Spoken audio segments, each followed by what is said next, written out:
You're watching How Leap. Let's learn how to block the YouTube app on an Android phone, useful for parental controls. First, you can use the built-in digital well-being settings. Open Settings, then Digital Well-being and Parental Controls. Tap on Focus Mode. Add YouTube to the list of apps to pause. When focus mode is on, YouTube will be blocked. To set a schedule, go back and tap Dashboard, then set app timers for YouTube.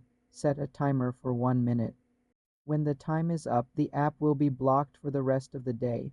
For a more permanent block, you can disable the app. Go to Settings, Apps, find YouTube, tap on it, then tap Disable. Confirm. The app icon will disappear from the home screen. To hide it from a child's profile, use Google's Family Link app.